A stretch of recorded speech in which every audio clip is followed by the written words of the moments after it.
दिख रहा है ना, वो ना।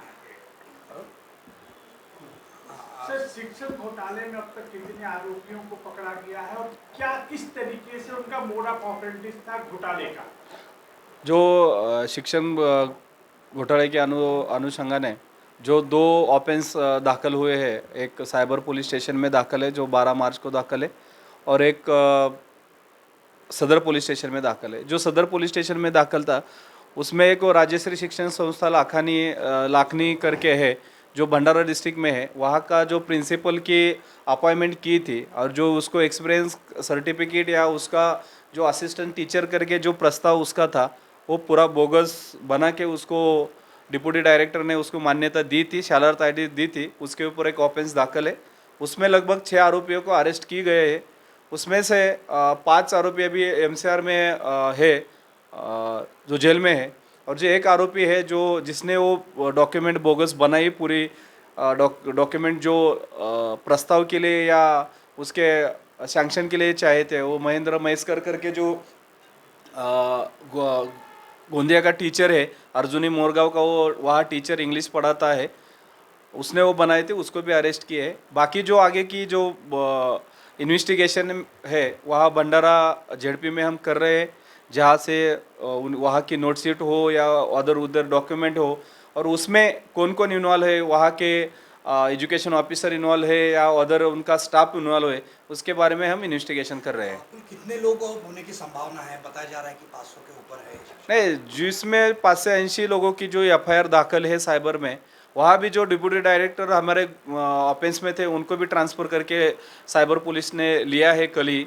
तो उनके बारे में वो वहाँ इन्वेस्टिगेशन चालू है और उसमें और भी आरोपी बढ़ सकते हैं। क्या डिप्टी डायरेक्टर की भी गिरफ्तारी हुई है इसमें?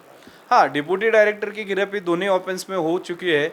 जो सदर पुलिस स्टेशन में दाखिल था, जो प्रिंसिपल की अपॉइंटमेंट की थी, उसको शालार्थ आईडी दी थी, उसमें क्लियर कट डॉक्यूमेंट पे लिखा था कि ये बोगस डॉक्यूमेंट है, फिर भी उसको नज़रअंदाज करते हुए उन्होंने उसकी शालार्थ आईडी इशू की थी। सर, बोगस डॉक्यूमेंट कैसे बनाते थे? प्रिंसिपल की क्या वो प्रिंसिपल की क्वालिफिकेशन को मान्य नहीं रखता था? क्या क्या रहता था? उसमें जो बोगस डॉक्यूमेंट बने गए हैं, जो इन्वेस्टिगेशन में हमने इंक्वायरी की है, ये जो टीचर हमने अरेस्ट किया है महेशकर, वो पूरा वो डॉक्यूमेंट बना के देता था, और उसमें सिग्नेचर के बारे में जो डॉक्यूमेंट पे ऊपर सिग्नेचर है उनमें हम इन्वेस्टिगेशन कर रहे हैं कि वो ओरिजिनल सिग्नेचर है या फ्रॉड सिग्नेचर है।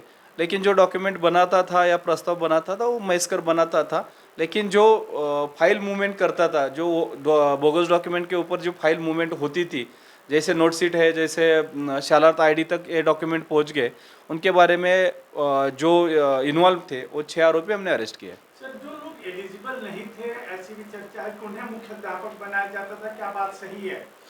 नहीं, जो अभी जो प्रिंसिपल के गुना दाखिल जो है सदर पुलिस स्टेशन में, वो बात सही है कि वो एलिजिबल ना होते भी उसको प्रिंसिपल बनाया है, और बोगस डॉक्यूमेंट के ऊपर वही एक तकरारदार सामने आया, उसके बारे में हमने इन्वेस्टिगेशन किया और इस पूरा इन्वेस्टिगेशन में 6 आरोपी के इन्वॉल्वमेंट सामने आई। क्या सर, ये नागपुर के बाहर का भी, नागपुर डिवीजन के बाहर भी है इस प्रकार का रैकेट हो सकता है कि जांच क्या पूरे महाराष्ट्र की तरफ जा रही है? नहीं, उसमें तो अभी जो हमारा इन्वेस्टिगेशन चालू है, जो डिप्टी डायरेक्टर ऑफिस है जो कि डिवीजन लेवल का नागपुर का है, उनके ही इस पे चल रहा है। बाकी का इतना पता नहीं, और बाकी का इन्वेस्टिगेशन में पता चलेगा कि और कोई इधर अदर स्टेट में या पूरे महाराष्ट्र में हुआ है या नहीं हुआ है।